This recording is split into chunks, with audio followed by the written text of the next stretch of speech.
मुझे आज जानना है कि बेड सोर कैसे होता है और उसे ठीक कैसे होता है।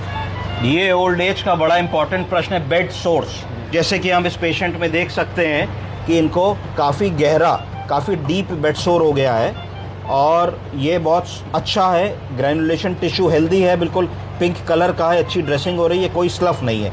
अब आपका प्रश्न है कि ये बेड सोर क्यों हो गया है।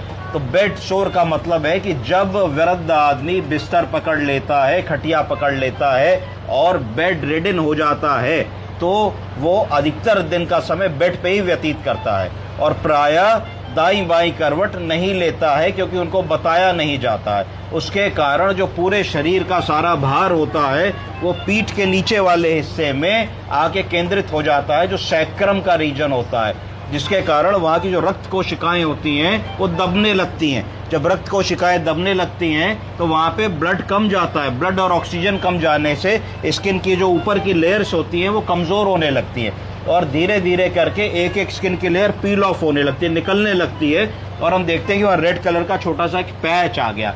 तो हमें पता लग जाता है कि भाई बेड सोर की शुरुआत हो रही है। जैसे ही हमको पता लगे कि बेड सोर की शुरुआत हो रही है, पहला काम हमको करना चाहिए कि मरीज को 2-2 घंटे व्हीलचेयर पे 3 बार जरूर बिठाना चाहिए। सुबह नहाने से पहले व्हीलचेयर पे बिठाएं, नाश्ता व्हीलचेयर पे कराएं, लंच के लिए व्हीलचेयर पे बिठाएं या चेयर पे बिठाएं और खाना लंच भी इस तरीके से कराएं। शाम को इवनिंग वॉक व्हीलचेयर पे कराएं।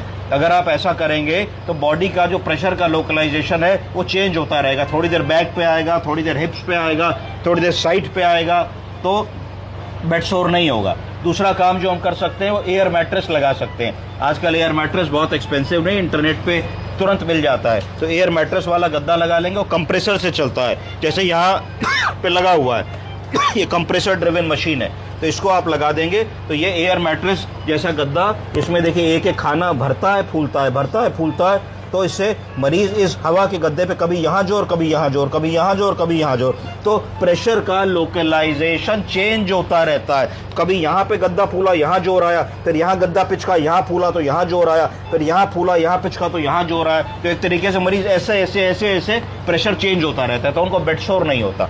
अब बेड सोर यदि हो ही गया तो बेड सोर का पहला काम होता है, जब मरीज हमारे पास आते हैं तो बेड सोर से स्मेल आ रही होती है, स्लफ आ रहा होता है, पस आ रहा होता है, गंदगी होती है। उसको आप देखिए तो पीले रंग का होता है, सफ़ेद रंग का होता है, स्लज होता है। तो उस सब चीज़ों को हमको साफ करना होता है। साफ करके ग्रैनुलेशन टिश्यू हेल्दी बनाना होता है, जैसे हेल्दी बेड सोर है। अब हमारी समस्या खाली ये है कि ये ऊपर कैसे आए, तो इसको डेवलप कैसे कराएं, खाली अभी यही चीज़ है। तो इसके लिए एक टेक्नोलॉजी आजकल आ गई जिसको वैक थेरेपी कहते हैं। क्या कहते हैं? Vacuum assisted therapy. तो वैक थेरेपी का प्रयोग करने से ये बेड